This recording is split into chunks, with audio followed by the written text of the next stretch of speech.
Assalamualaikum warahmatullahi wabarakatuh. Kami dari kelompok 3 dan kami akan menjelaskan tentang tema yang kami dapatkan yaitu primordialisme. Lanjut. Nah, ini adalah anggota kelompok 3. Yang pertama ada Tarisa, lalu Rizka, lalu saya, Ferdisha, Yusi, Alia, dan Siti. Lanjut. Nah, pengertian primordialisme akan diterangkan oleh Tarisa Putri Kurniadi. Untuk itu, saya persilahkan.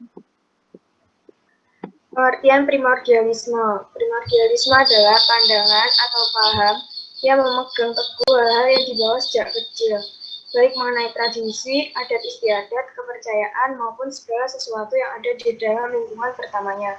Sedangkan pengertian primordialisme menurut KBBI adalah perasaan kesukuan yang berlebihan.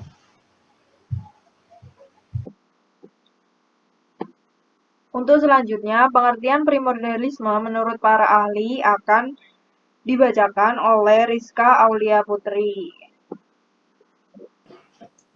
Pengertian primordialisme menurut para ahli. Yang pertama, menurut Charles Horton Coley, primordialisme adalah kelompok utama yang menentukan kepribadian manusia dalam melakukan kehidupannya. Kelompok utama seringnya dibawa oleh seorang sejak lahir, sehingga timbul adanya perasaan bersama untuk membentuk kesatuan. Kedua, menurut William K. Sumner, definisi primordialisme merupakan persamaan persaudaraan yang ditunjukkan dengan kerjasama, saling membantu dan saling menghormati, serta memiliki persamaan solidaritas dan loyalitas terhadap kelompoknya termasuk berkorban demi kelompok. Yang ketiga, menurut Ilyas SMT, istilah primordialisme bermakna sebagai ide bersama dari anggota masyarakat yang memiliki kesamaan untuk berkelompok beraskan suku bangsa, ideologi, agama, dukungan politik, dan kebayaan, dan lain. Selanjutnya akan saya terangkan tentang jenis-jenis primordialisme. Yang pertama, ada primordialisme suku. Primordialisme suku yaitu orang yang lebih terikat pada sukunya sendiri dibandingkan dengan suku lain. Yang kedua, ada primordialisme agama, yaitu seorang yang mempercayai atau berpegang teguh pada agamanya sendiri dan cenderung fanatik.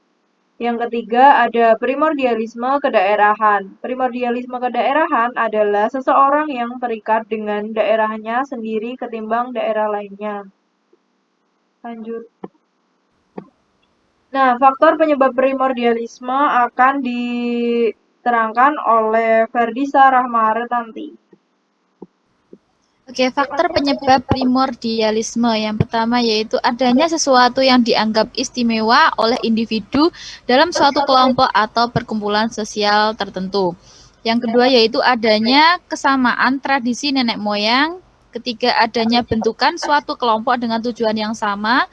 Yang keempat, adanya nilai-nilai yang berkaitan dengan keyakinan seperti nilai keagamaan. Dan yang terakhir, adanya suatu sikap untuk mempertahankan keutuhan suatu kelompok dari ancaman luar.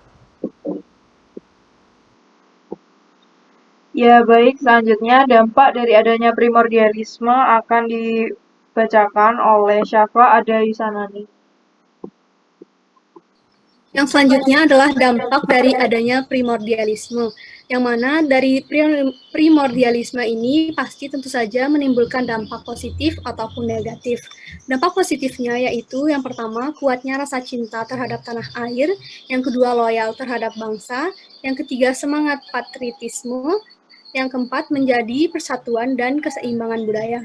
Sementara itu, di satu sisi dampak negatifnya yaitu yang pertama, kelangsungan hidup suatu bangsa terganggu. Yang kedua, modernisasi akan terhambat.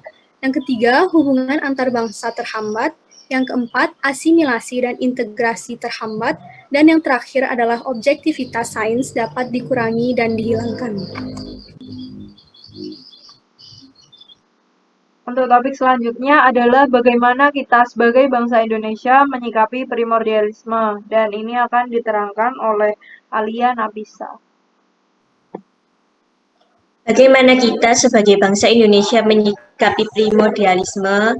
Kita sebagai penduduk Indonesia, terutama kita yang sebagai mahasiswa, harus sudah mulai dewasa dalam menyikapi segala bentuk perbedaan yang ada dengan cara menanamkan pola pikir bahwa segala perbedaan yang terdapat di negara yang kaya akan keberagaman budaya, suku, ras, dan agama ini adalah merupakan anugerah dari Tuhan yang diberikan kepada Indonesia yang sepatutnya disyukuri dan bukan malah dipandang sebagai suatu permasalahan.